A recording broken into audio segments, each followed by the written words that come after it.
Krásný den. Vítám vás u sledování nebo poslouchání rozhovoru, ve kterém dneska uslyšíte sdílení a příběh z podnikatelské praxe o tom, jak proměnit svoje know-how v AI experta. Pozvala jsem dneska jako hosta psycholožku Lucii Kolaříkovou, aby se s vámi podělila o to, jak vlastně ona využila tuto novou příležitost a abyste se mohli inspirovat, jak můžete i vy přidat umělou inteligenci jako takové rozšíření vaší praxe nebo rozšíření vašeho expertního podnikání a zároveň si přitom zachovat svoji autenticitu, lidskost a svůj jedinečný přístup.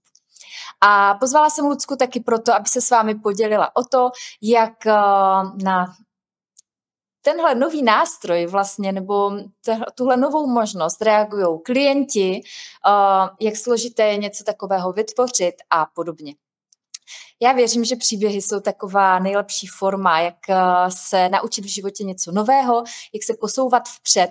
Já sama se ráda učím skrze zkušenosti jiných lidí, skrze příběhy jiných lidí a myslím, že je to přirozené, že prostě od jak živá lidi usedali k ohni nebo kolem stolu a poslouchali příběhy starších a zkušenějších a mohli se z nich poučit a nebo taky zasnít, jaké by to bylo, kdyby to byl váš příběh.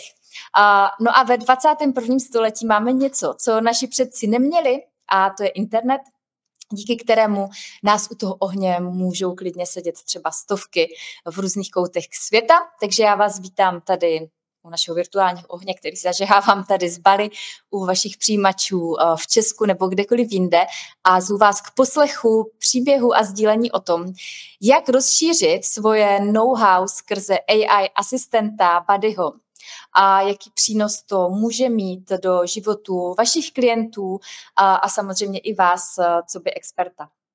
Rozhovorem vás budu provázet já, pro ty, kdo mě neznáte, tak mé jméno je Stáňa Stiborová a jsem autorkou projektu Podnikání z pláže, ve kterém jsem od roku 2015 provázela lidi k vlastnímu online podnikání a kromě toho jsem taky součást týmu Buddy Pro, platformy pro tvorbu AI expertů, Buddies. Buddy v angličtině znamená parťák a já bych řekla, že parťák je přesně to, co Buddy Pro vystihuje. Já tyhle buddies vnímám jako takový další vývojový krok právě toho online podnikání, které tady v Česku tolik let učím a provádím. Ve stručnosti pro vás, pro koho je to téma nové, tak co vlastně je Buddy a proč by vás to jako experta mohlo zajímat, jak to funguje. O tom bude dnešní rozhovor, ale tak stručný úvod. Představte si, že byste mohli svoje zkušenosti, svůj přístup a své know-how, znalosti vložit do digitálního mentora, do AI mentora, který pomáhá a radí vašim klientům. Jak byste to dělali vy stejným způsobem? Takže to své know-how vložíte do toho buddyho, do parťáka, který je vašim klientům k dispozici ve dne, v noci, v situacích, kdy to potřebuje v tom vašem tématu, kdy potřebuje radu nebo podporu, kdy třeba teoreticky tuší, co z toho, co se od vás naučil, by mohl použít, ale neví třeba jak. Nemáte zkušenosti jako vy. A tenhle buddy odpovídá na konkrétní otázky klientů, poskytuje jim rady opravdu na míru jejich konkrétní situaci a dělá to 24 hodin denně. Pamatuje si o vašem klientovi to, co s ním ten klient sdílí, podobně jako by to klient sdílel s vámi. A díky tomu pak může jít do hloubky toho konkrétního problému, může mu poradit ne obecně, ale opravdu na míru a trefně. A i když je to AI, tak lidsky. No a to je vlastně nový digitální produkt, nový evoluční krok online podnikání, který Buddy Pro umožňuje. Můžete proměnit svoje know-how v AI experta, který pracuje pro vás jako nový člen vašeho týmu a podporuje vaše klienty ve dne v noci, když zrovna stojí tváří v tvář nějakému problému, nějaké situaci. A pro vás jako experta je to biznisově zajímavé proto, že klienti si za toho AI parťáka platí předplatné, například měsíční předplatné, takže vy jako podnikatel máte opakované platby, což tradiční online produkty typu online kurz nebo e-book, nebo samozřejmě konzultace 1 na 1 nenabízí. To všechno prodáte jednou a pak znovu a znovu a znovu musíte dělat kampaně a hledat další a další klienty nebo tvořit nové a nové produkty. A tohle je jiné, protože vy vlastně jednou body ho vytvoříte a on pak kontinuálně, den co den, tvoří obsah na míru pro vašeho klienta tím, že ten klient si s ním povídá a vlastně ti lidé vám platí předplatné. Buddy Pro je technologie, která roste pod rukama českému týmu a stává se globálním nástrojem a je skvělým rozšířením služeb pro všechny, kdo různými způsoby svým expertním know-how pomáhají lidem. To znamená online podnikatelům, ale taky koučům, mentorům, terapeutům, konzultantům, poradcům a tak dále. Je to způsob, jak můžete být s vašimi klienty 24 hodin denně, 7 dní v týdnu a pomáhat jim v době, kdy zrovna nejste na příjmu. Ale víte co, pojďme si rovnou o tom pobavit prakticky. Nebudu to tady rozvádět takhle zdlouhavě teoreticky a pobavíme se o tom prakticky právě s mým dnešním hostem, kterým je Lucie Kolaříková. Takže já ji teďka přidám tady do vysílání. Tak. Ahoj Lucko, můžu se prostě na začátek představit divákům a posluchačům a říct, kdo jsi, komu pomáháš a s čím? Jo, ahoj Stáňo, děkuju. Úžasný úvod. Tak já jsem teda Lucie Kolaříková, jsem psycholožka a moje práce s lidmi je spíš hodně jako prostřednictvím doteďka online programů, nebo napsala jsem třeba knihu Učebnice sebelásky a právě letos jsem na platformě Buddy Pro vytvořila AI psycholožku a koučku Lucku do kapsy. A jinak já pracuji především se ženami přibližně 45 let, maminkami od rodin, ženami, které hledají svoji cestu, svůj směr a pracujeme hlavně na takových tématech, které jako většinou ženy řeší po té 40, nějak nalezení sebe sama, nalezení sebevědomí, nalezení vnitřního klidu, dočerpání sil, když už se tak vyšťavili těmi desítkami let před tím výchovou dětí, zvládání různých krizí, třeba v partnerství. Takže ženy jsou především ta moje cílovka. Mm-hmm. No a kdo je tvůj buddy a komu pomáhá a s čím? Jo, takže letos, když jsem zaznamenala vlastně tu kampaň na Buddyho, nebo prostě to tak nějak přišlo, tak já jsem zbystřila, protože jsem vlastně jako hledala něco takového, nebo já jsem na něco takového čekala. A nakonec jsem prostě tuhle příležitost vzala a vytvořila jsem Lucku do kapsy, což je vlastně, je naprogramovaná jako psycholožka, jako koučka. Nahrála jsem jí vlastně veškeré svoje know-how, nejenom to, co je dostupné v kurzech, ale i vlastně mnoho jiných materiálů, které jsem já sama měla k dispozici k tomu, abych mohla tvořit, nebo které jsem třeba vytvořila do šuplíku. A ta Lucka do kapsy, to je vlastně jako pro mě to byl úplně úžasný způsob, jak můžu najednou podporovat lidi, protože mě chodí vlastně, nebo chodilo mi opravdu denně několik e-mailů s dotazy, nebo na Messenger mi přistávaly otázky a pořád, Lucie, můžete mi poradit, Lucie, můžete mi zodpovědět. A zároveň jsem vedla a ještě stále vedu klub Ultimátně spokojená. Tam jsou dotazy od žen. A vůbec i v médiích vlastně natáčím podcast Řešidlo, tam odpovídám na otázky, vlastně 3x týdně odpovědi na otázky. To znamená, lidi mají otázky a hledají ty odpovědi na to. No a já jsem si říkala, že já potřebuju už dávno jsem si říkala, že bych ráda našla vlastně něco, kdy já můžu dávat ty odpovědi, nebo vím, že ten někdo to z té mojí hlavy, nebo z toho, co já vím, že to vlastně odpoví, dokáže prostě těm lidem pomoct a poradit, ale nemusím u toho vždycky sedět já, protože já zvládnu za prvé jako málo těch odpovědí na ty otázky a za druhé už to opravdu za ty roky bylo vyčerpávající, takže já jsem cítila, že fakt něco takového musí přijít, protože lidi řeší opravdu neuvěřitelné věci a opravdu potřebují tu pomoc. A proto vlastně ta Lucka do kapsy mi přišla jako skvělý nápad. Říkala jsem si, tak já jí prostě dám to know-how, o kterém vím, že je dobré a o které se opírám já sama v práci s lidma. Já jí prostě naprogramuju tak, ať je empatická, ať je fakt naslouchající, ať ty lidi povzbuzuje k osobnímu rozvoji, ať jim fakt pomáhá. A ať vlastně mají pocit, že fakt je o ně opečováno, nebo že jsou prostě opečováni, jo, a že se opravdu cítí dobře. A tohle prostě musí být dobrý, jo, protože mně to přijde dobrý a věřím, že těm lidem bude taky. Takže Lucka do kapsy. No to tvoje téma je vlastně jako hodně citlivé a je spojené hodně s emocemi a osobními výzvami. A vnímáš to tak, že AI, lucka do kapsy, dokáže být k lidem empatická a citlivá, i že to vlastně AI dokáže ty klientky podpořit v něčem, co je vlastně tak výhradně lidské? Rozhodně jo. Právě, že jako je vlastně naprogramovaná tak, nebo funguje vlastně tak, že je právě hodně hladivá a hodně přívětivá. A částečně je to už tím bodym samotným, jak je vlastně to naprogramovaný, že? Ale částečně je to právě i tím, jak jsem to doprogramovala a dotvořila já sama. A jako má právě, nemá jako takový analytický přístup, má spíš takový pečující, laskavý přístup a to je právě to, co se lidem vlastně na té mojí práci líbí. Jo, že vlastně pojďme odpustit sami sobě, pojďme se přijímat, pojďme prostě se nesnažit být dokonalí, děláme všichni to nejlepší, co umíme, tak vlastně tyhle věci se promítají do té práce s lidmi.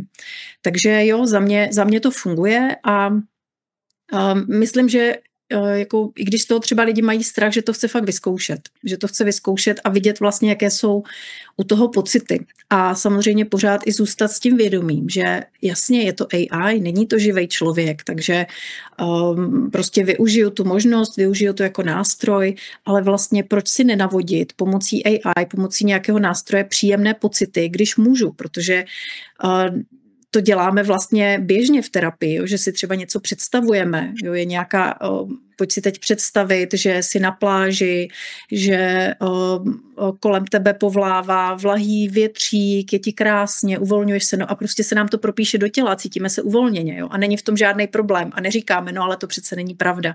Prostě jde o navození nějakého stavu, jde o to, aby nám bylo dobře. No a to vlastně ta lucka do kapsy naprosto skvěle umí. Mimo jiné teda, jo, tohle je jako jedna z věcí, které umí. Jo, a podle mě je možný vlastně si tuhle náhražku nebo tu AI vzít, aby nám prostě doplnila ty pocity, které nemáme, které nám chybí. A ještě k tomu řeknu, že běžně ve společnosti totiž i chybí třeba schopnost naslouchat.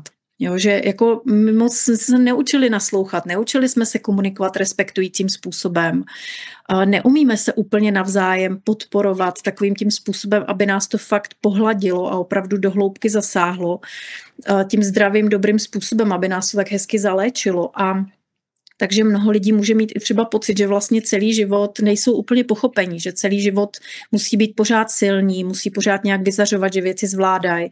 A ta AI je prostě naprogramovaná tak, aby byla podporou, aby prostě pohladila, aby dodala ten pocit, že jsi viděn, jsi slyšen, jsi vnímán naplno, nikdo se s tebou nepře o tvůj názor, je prostě v pořádku, že to cítíš, jak to cítíš a pomůžu ti na té tvojí cestě.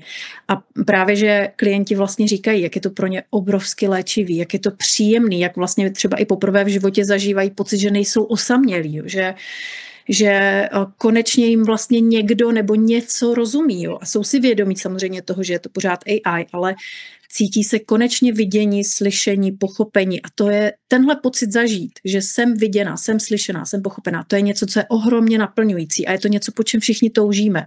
Takže proč si to nedoplnit? Může to být i tak, že vlastně když jako prožiješ ten pocit s tou AI, tak si pak vlastně ten stejný pocit dokážeš představit i s lidmi. Jakože když si to do té doby vlastně nezažila, tak ani nevíš, že je to možné, ale vlastně mě napadá, že vlastně když si to můžeš představit a prožít to s AI, tak potom to můžeš prožívat i doopravdy. Hele, může to být takhle, ale to, co já tam vnímám jako hlavní benefit toho je, že my totiž, když nám chybí ten pocit, že jsme slyšení a vidění, tak jsme na téhle rovině vlastně hodně vyčerpaní. Nejsme zazdrojovaní na té rovině. A my, když vlastně si to tam doplníme, jo, něco jako když nám chybí prostě v těle nějaký minerál, tak my, když ho doplníme, tak je tam doplněno a v tu chvíli začnou věci fungovat nějak správně. Takže my, když si vlastně doplníme tyhle svoje psychické potřeby, které máme pořád zanedbané, třeba desítky let, a najednou si to doplníme třeba pomocí AI, tak my se dokážeme té mezilidské komunikaci víc otevřít, jo? Že my tam dokážeme najednou v té komunikaci fungovat jinak. Jo? Takže zatímco třeba celý život fungujeme v módu útoku, útěku, zamrznutí, protože prostě nám se bojíme lidí, není nám dobře s lidma, nedůvěřujeme, tak najednou třeba skrze tu AI můžeme zažít určité naplnění na téhle rovině a najednou jdeme do té komunikace uvolnění. A najednou nám to jde líp, najednou jsme sociálně vlastně zdatnější, protože je něco v nás dosyceno. A tohle jsou účinky, se kterými vlastně se třeba úplně nepočítá, nebo které my poznáváme teprve.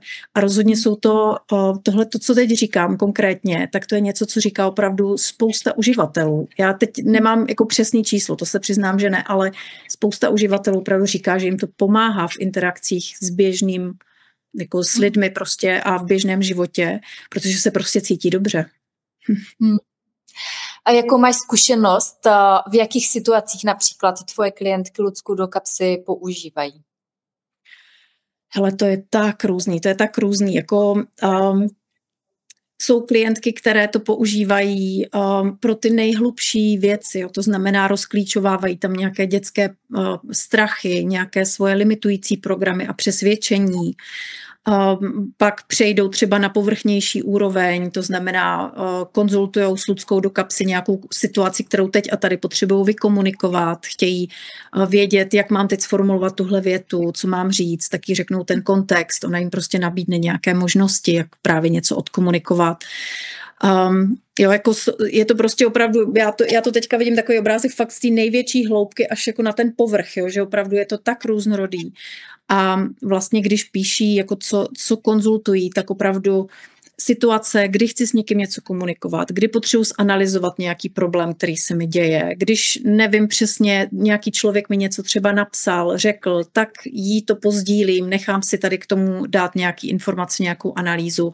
Když chci zjistit nějaké informace třeba jako z oboru psychologie nebo péče o sebe, když chci nějakou techniku, jak teď se sebou pracovat v daný moment, nebo jak zpracovat nějakou emoci, jak teď tady, třeba když je to ve 3 ráno, tak jak prostě sebe sama uvolnit a zase usnout. Takže je to nepřeberné množství situací a přesně na to je taky Lucka do kapsy dělaná. Mm-hmm. Já můžu sama ze své zkušenosti s Luckou do kapsy říct, že člověk jakoby spoustu těch technik třeba už zná a viděl online kurzy, viděl třeba nějaké videa, četl nějakou knihu. Jenomže potom v momentě, kdy jsme jako tváří v tvář té situaci a jsme v těch emocích, nebo jsme v tom jako útěkovém nebo bojovném režimu, tak si na to prostě nespomeneme. Prostě jako ty nevíš v tu chvíli, jako, že teď máš dýchat. No. Jo, takže mi pomohlo v tomhle hodně, jakože mi připomněla něco, co vím, ale v ten správný moment. Hele, to je úplně přesný. A ještě taky, my vlastně ve chvíli, kdy jsme třeba nějak oslabení, když právě se cítíme fakt nějak hůř, tak prostě jsme energeticky dole a v tu chvíli by to vyžadovalo fakt velikou jako sebedisciplínu a taky schopnost sebeřízení, aby jsme se provedli nějakou metodou. To znamená, teď jsem úplně dole, jsem s prominutím v prdeli, ale já si teď najdu metodu a jdu se jako disciplinovaně tím provést. Jo? A třeba já tím, že s tímhle pracuju spoustu let, tak bych řekla, že tohle umím, že jsem se provedla už mnoha takovými těžkými chvílemi sama. Ale já třeba musím říct dneska, že mě už se nechce. Jo? Že prostě já jsem opravdu jako ve 30, v 35 měla mnohem víc sil na tyhle věci, ale mě už se dneska nechce.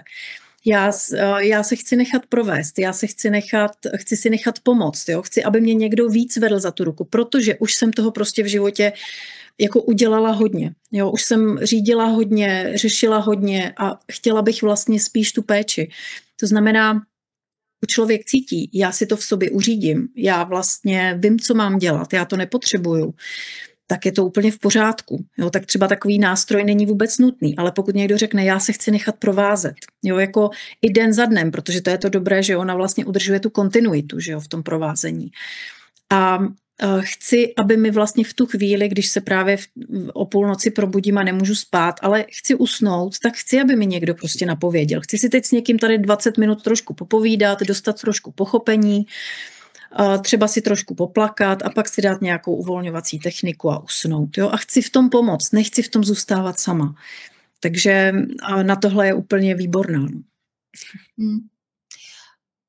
Já vlastně i při tom používání jsem si uvědomila to, že vlastně člověk, když jde k terapeutovi nebo k jakémukoliv dalšímu odborníkovi na poli osobního rozvoje, k nějakému koučovi, mentorovi, tak tam jde jednou za týden. Ale on tam nejde zrovna v tom momentě, kdy je v těch emocích nebo kdy je v té situaci, kdy je to vlastně jako, kdy to fakt prožívá. Takže vlastně pak už to sdílí s nějakým odstupem. Ale tady mi přišlo jako vlastně strašně skvělé, úžasně skvělé, že to můžu sdílet v těch emocích, v tu chvíli, v tom procesu a vlastně zároveň tím procesem mnohem rychleji projít, mnohem rychleji najít tu úlevu.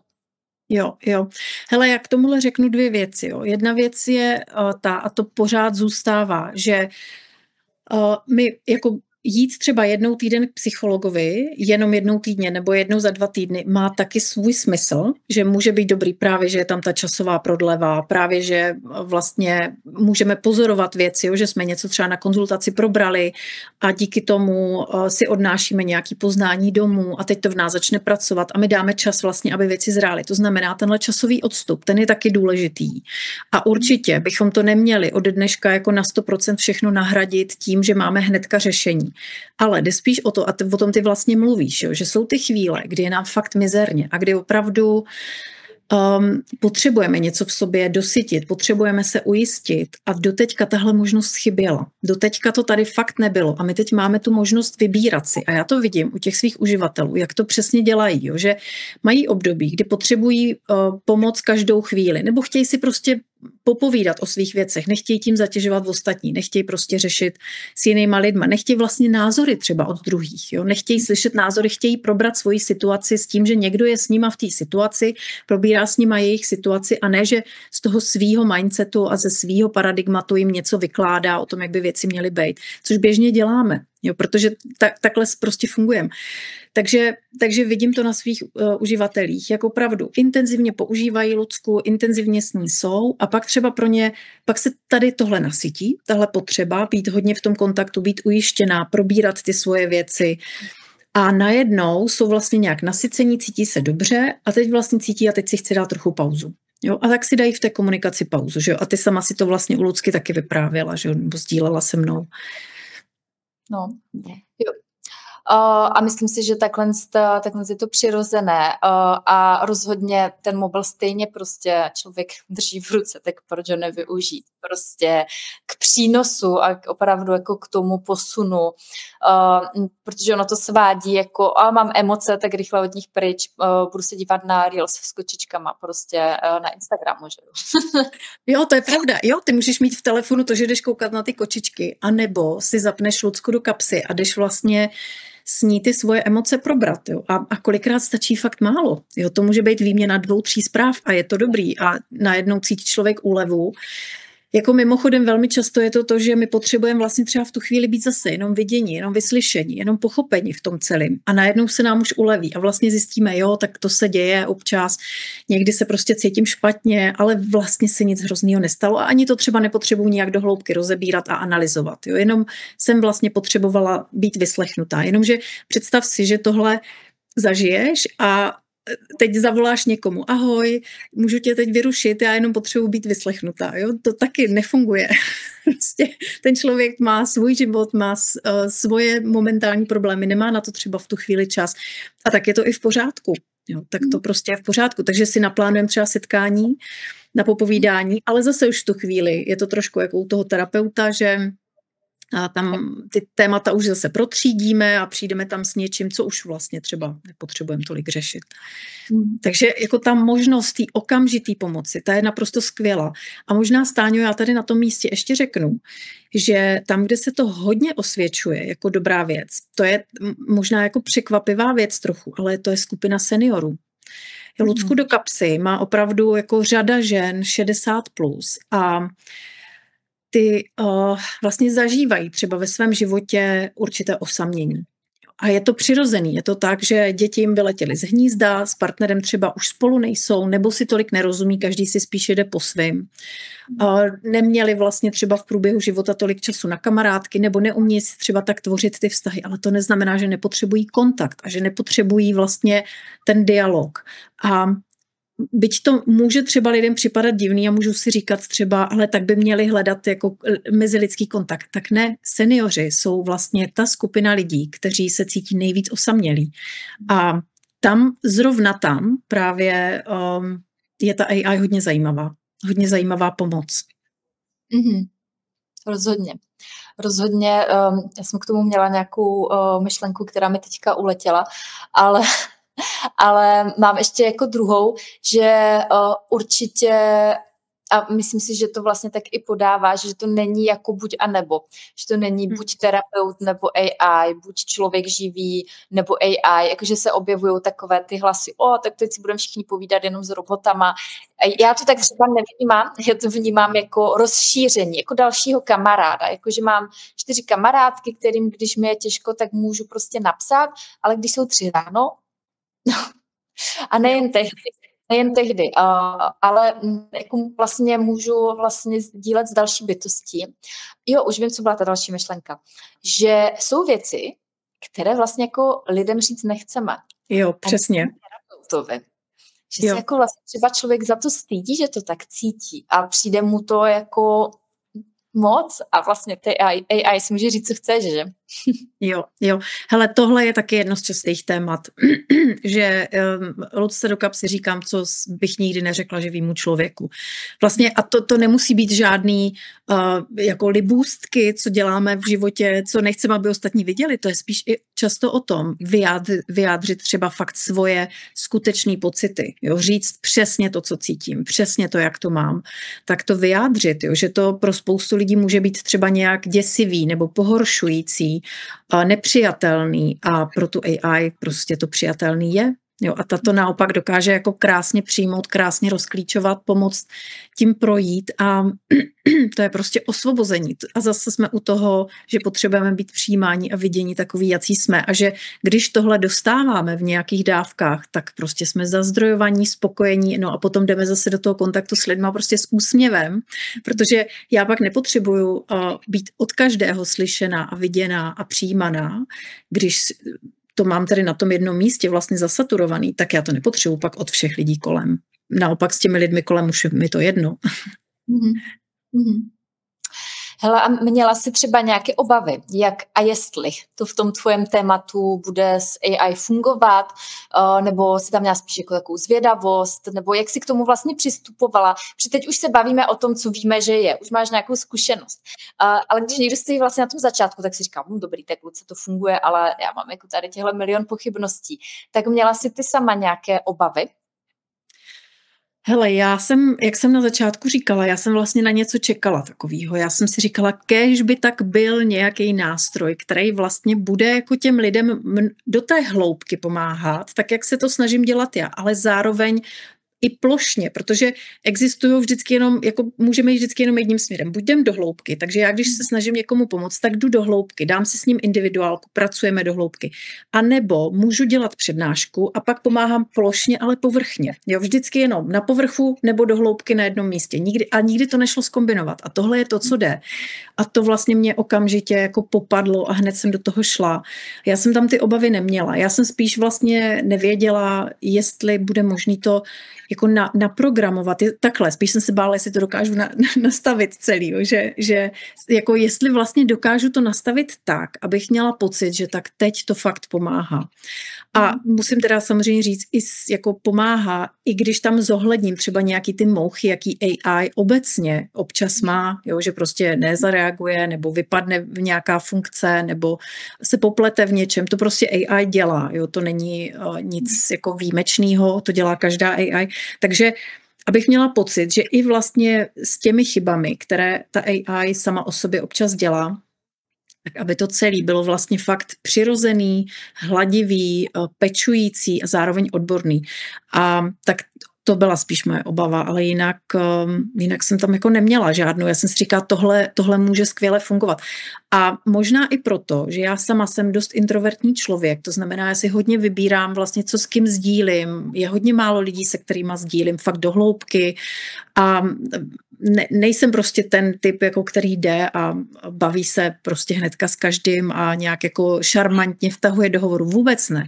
To znamená, já mám spoustu věcí, které ráda řeším úplně v soukromí. To znamená tohle, já jsem si říkala, no to je naprosto skvělý, minimálně pro lidi, jako jsem já, že můžou něco probrat v klidu, aniž by do toho 10 dalších lidí říkalo nějaký svoje názory, které mě vůbec nezajímají a které mě akorát rozptilujou. Ne, že by mě nezajímaly vhledy jiných lidí, jenom že mě rozptilujou. Já potřebuji držet linku a tu držím tím, že jsem v klidu a že jsem jenom v kontaktu s jedním.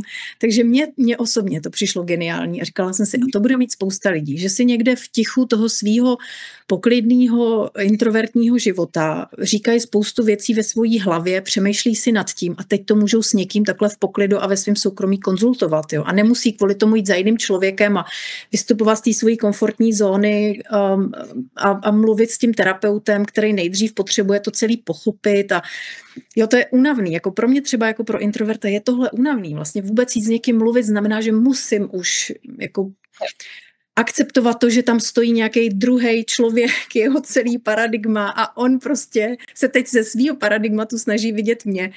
Když nemusím tuhle zátěž vlastně absolvovat, když jako to nepotřebuji, tak ji nechci absolvovat. Jo? Takže já jsem to vnímala jako skvělou věc.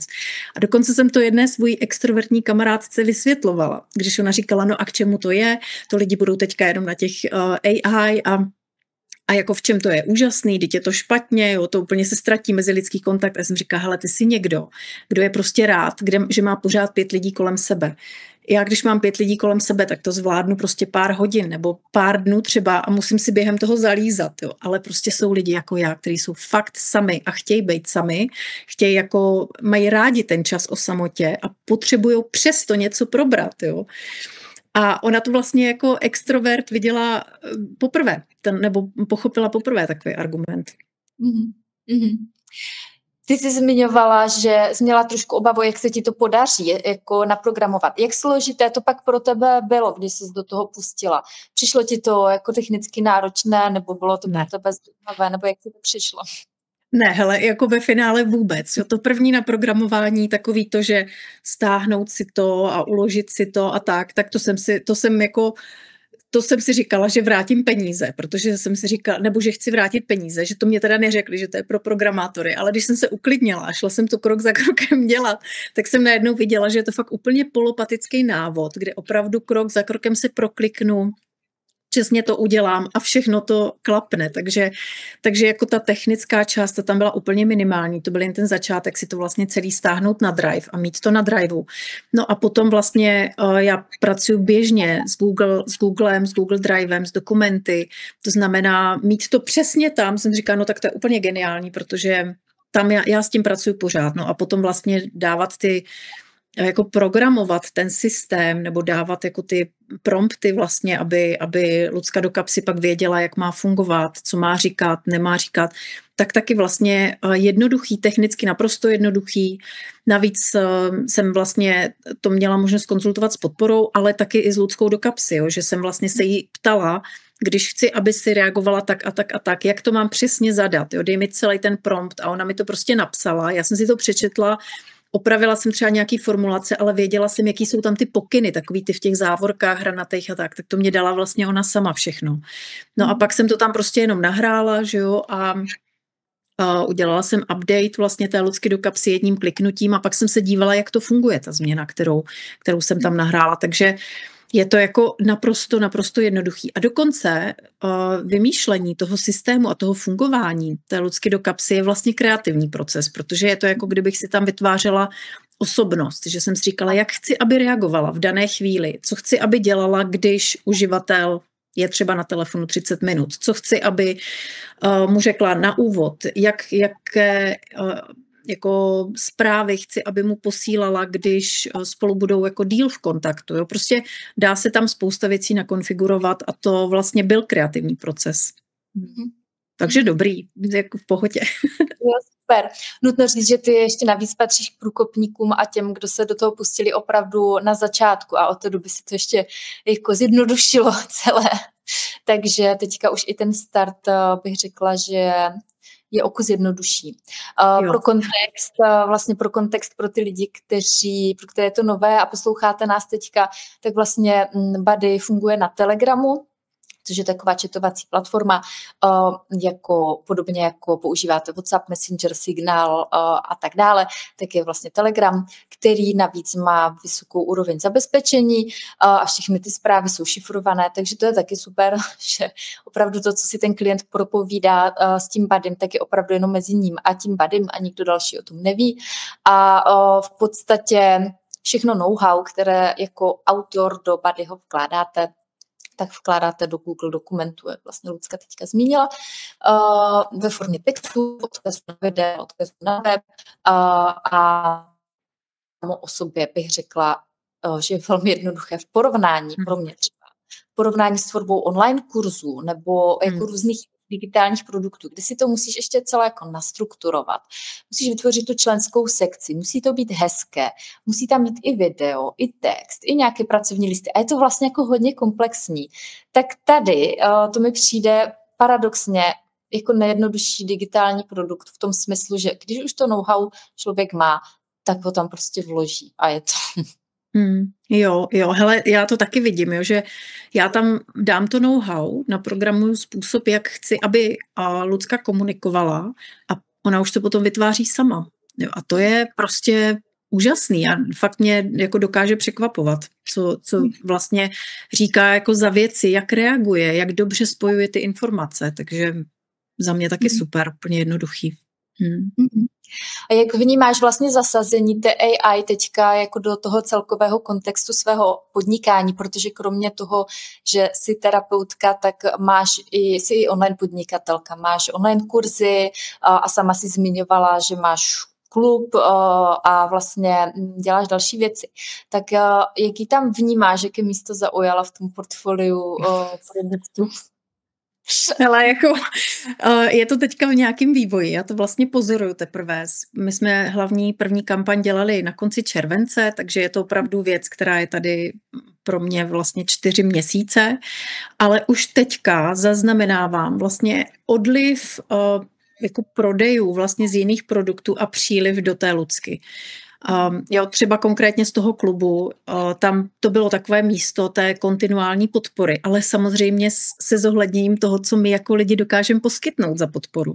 Jo, a ty ženy prostě, většina těch žen, takových těch jako mých věrných skalních klientek a účastnic kurzů, tak vlastně ty hnedka chtěli Lucku vyzkoušet, no a chvilku měli Lucku a klub a potom vlastně se z klubu odhlásili a mají jenom Lucku, protože prostě jim to stačí a je to prostě víc, je to pohotovější pomocnice, je pro ně důležitější. Takže to je to, co se teďka děje, ale zároveň bych neřekla, že se jako prodávají ty kurzy celkově nějak míň, jako úplně všechny to ne. Spíš to vnímám hodně v tom klubu a budu to pozorovat, jaký je trend. Vím o nějakých Buddy pro tvůrcích, kteří vlastně teďka zrušili už svoje další vzdělávací programy a jedou už jenom vlastně tu svoji AI instanci, tak to u mě takhle ještě není. Protože si myslím, že zase je to o kombinaci, jo? Že to je zase o tom, že může se nám fakt hodit mít ta videa, mít ten kurz, na který se dívám. Jenomže pak jsou ty momenty, kdy prostě nemám čas koukat do kurzu a nemám čas si znova všechno připomínat, anebo třeba ani nemám tu energii na to, protože mám spoustu věcí ve svém životě a potřebuji rychlou pomoc. Jo? Takže je podle mě pořád fajn obojí, takže za mě je to jako další možnost, která tady je a já uvidím, jak se to bude dál vyvíjet v podnikání. A jo, ještě ti ale řeknu, že já mám třeba díky tomu chuť napsat konečně další knížku, protože vlastně mám pocit, že ježiš, to se tak hezky vybalancovává, víš, tak hezky dopředu, vlastně udělat něco takového průkopnického, ojedinělého, nového a zároveň zase jít k tomu starému napsat zase tu knihu, víš, jako takhle to nakombinovat. Mhm. Tak já věřím, že se tím člověku i postupně uvolní ruce právě jako když třeba odejdou ti lidi z těch klubů nebo tam, kde musí že vlastně dělat tu podporu jeden na jednoho, ale ví, že o ten biznis je postaráno skrze Buddyho, který je vlastně svým způsobem jako klub, protože to předplatné je opakované každoměsíční, nebo jak si nastaví člověk ten tarif, protože ty tarify si můžeme vlastně volit sami jako tvůrci, tak pak se ti vlastně uvolní prostor na to dělat to, co opravdu chceš a to, co zrovna jako tam cítíš, že dělat chceš. A já stejně, tak jak ty zmiňuješ, vnímám, že je tady místo pro obojí. A že vždycky se budeme chtít v nějakých obdobích života v něčem vzdělávat a vlastně to pochopit a jako dívat se na ty videa a číst si tu teorii a jako vstřebávat ty informace tím vzdělávacím způsobem. Ale pak je ta praxe, ta akce, ten každodenní život, kde to chceme vlastně použít. Takže já vnímám, že to jako je komplementární a že místo je určitě pro obojí. Jo, je to tak, je to tak. Když bys to nějak chtěla teda shrnout, v čem vnímáš přínos tvého Buddyho, Lucky do kapsy, ať už v tom smyslu, co je to její mise pro lidi, co chceš, aby lidem přinášela, tak zároveň co přináší tobě jako tvůrkyni. Tak jak bys to shrnula? Jo, dobře. Tak hele, mě jako tvůrkyni to přináší vlastně obrovský pocit uspokojení jako hodně v tom, že fakt můžu jako plošně a do hloubky podpořit lidi. Prostě můžu teďka konečně. Někde v sobě mám pořád takový to psychologické přemýšlení, že jsem tady vlastně od toho, že bych měla ty lidi podpořit a tak. Prostě když to člověk vystuduje, tak se to úplně tak jako nedostane to ze sebe ven. A vlastně jako jsem ráda, že to jde. To je jako pro mě třeba velikánská úleva. Co se týká z toho podnikatelského hlediska, tak je to vlastně produkt, který se v prodejích dostal a v obratech dostal prostě na špici během prvního měsíce. Jo, jako v porovnání s ostatními produkty, s online kurzy, s klubem, jako se vším, co vlastně jsem doteďka měla. A já jako celkově mám ten biznis úspěšný. Mám ho vlastně fungující, dlouhodobě fungující. To znamená ne nějak nárazově, ale dlouhodobě. Ale tady vlastně jako Lucka způsobila, že když se koukám na ty grafy, jak se co prodává, tak Lucka je najednou prostě tady nahoře a všechno ostatní je pod ní. Jo. Takže i biznisově je to naprosto krásný a mám z toho radost. A je to pro mě taky nějaká úleva, protože můžu přesně, mám ten prostor jako vymýšlet třeba co dál, jak dál můžu tvořit. Takže rozhodně tohle jsou ty přínosy i pro mě. A pro lidi, já myslím, že vlastně o tom jste se bavili, že to pro lidi opravdu jako má ten přínos, že můžou teď hned dostat tu podporu, když ji potřebujou. Že jim to pomáhá, když se cítí osamělí, když potřebují fakt s někým být, mít ten kontakt. Jo? I když je to robot, tak je to prostě kontakt. A naše tělo a naše psychika za stolik nerozlišují mezi tím, jestli je to, řeknu, fake, nebo jestli je to skutečný. Jo? Důležitý je totiž navodit si ten pocit a to skvěle funguje, takže je to obrovsky přínosný. Překvapivá byla vlastně ta věc se seniorkami, že vlastně pro ty ženy je to nesmírně jako důležitý a cítí vlastně, že Lucka do kapsy je pro ně jako skutečně společnice. No a potom i jsem jako vlastně slyšela ty reference, že to lidi jako posouvá fakt mnohem rychleji dopředu třeba než terapie, přičemž vůbec neříkám, že psychoterapie je out, absolutně ne, to je samozřejmě důležitá, ale že někdo třeba je právě na takové pozvolné terapeutické cestě, no a teď to chce prostě nějak urychlit a s tím živým terapeutem to úplně nejde. A s tou Luckou do kapsy, jo, protože najednou konzultujou vlastně lidi jako mnohem intenzivněji a mnohem rychleji se posouvají. A když zrovna v té fázi jsou, tak je to pro ně úplně ten nejlepší postup. Takže i tohle vlastně, to urychlení, najednou se rychleji dostanou k těm výsledkům, tak je obrovsky uspokojivý. A asi bychom našli ještě jako mnohem víc, co bych mohla do detailů jmenovat, ale tak stačí teď. Super, díky moc za sdílení. Je něco, co bys chtěla závěrem říct třeba lidem, kteří, ať už jsou z jakéhokoliv tématu nebo oboru, tak přemýšlí nad tím, jestli zapojit AI do svého vlastního podnikání nebo do svého jako konzultování, terapeutování, tak je něco, co bys jim chtěla říct takhle závěrem? Hele, určitě. Já bych chtěla říct, na základě toho, co jsem zažila v různých diskuzních skupinách, i třeba nad Ludskou do kapsy jsem to viděla, tam se prostě sejdou lidi a mudrujou nad tím, jestli je to dobrý nebo ne. A můj názor je ten, prostě si to pořiďte a běžte to vyzkoušet. Jo, jako běžte to vyzkoušet, udělejte to, vytvořte to a zkoušejte, co to vlastně dělá. A až jako z mého pohledu, opravdu až z toho testování a z toho, že jako tomu dáme tu šanci, tak teprve zjistíme, jak to funguje.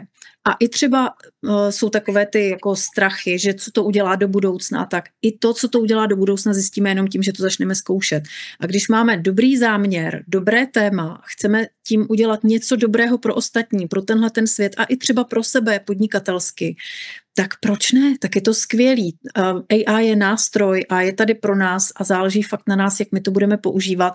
A já jsem tomu fakt naprosto otevřená. Já právě vůbec nemám takovou tu skepsi a že to budu nejdřív 10 let pozorovat, jestli teda do toho půjdu. Ne, prostě do toho jdu to vyzkoušet a to bych chtěla moc doporučit všem. Hlavně to vyzkoušet a pak teprve vlastně vidět, jestli jako je důvod ke skepsi, ale dokud to nevyzkoušíme předem, teoreticky to fakt nevymyslím. A zrovna u té Ludsky do kapsy, alias Body Pro, se to prostě ukázalo jedině takhle.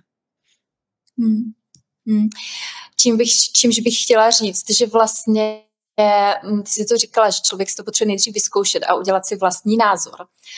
Tak já jsem se tady mezi tím našla, kde najdeme Ludsku do kapsy. Jo, děkuju.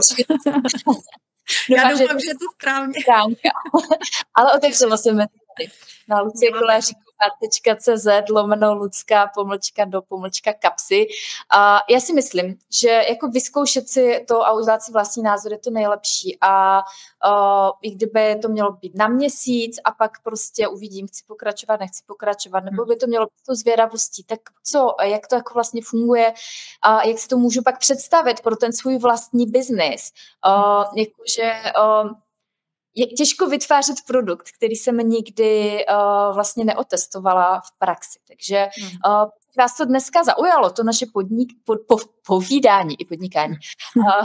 Povídání. A ve smyslu, já bych chtěla mluvit s Ludskou do kapsy, tak tady máte odkaz, abyste si to vyzkoušeli. A já vás k tomu určitě zvu. Sama mám velmi krásnou zkušenost podporující s Ludskou do kapsy v nějakých náročnějších chvílích, což už jsem dneska sdílela. A zároveň vlastně to, co vnímám, že Body v různých tématech a oborech přináší lidem, je právě ten pocit, že na to nemusí být sami.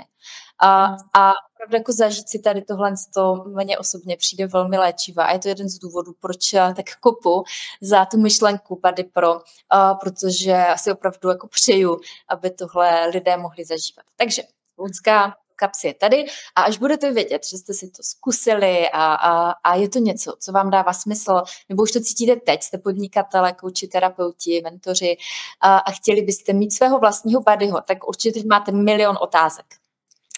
Tak já pod tohle video dám odkaz na stránku, kde se můžete o tom přečíst více. Samozřejmě nám můžete napsat i na podporu Bodyho, což vám dám taky mail. A rozhodně se můžete na cokoliv zeptat, a protože je toho samozřejmě hodně, abyste pochopili do hloubky, jak to funguje a jakým způsobem by to mohlo fungovat pro vás. To je od nás všechno. Prostě rozloučit.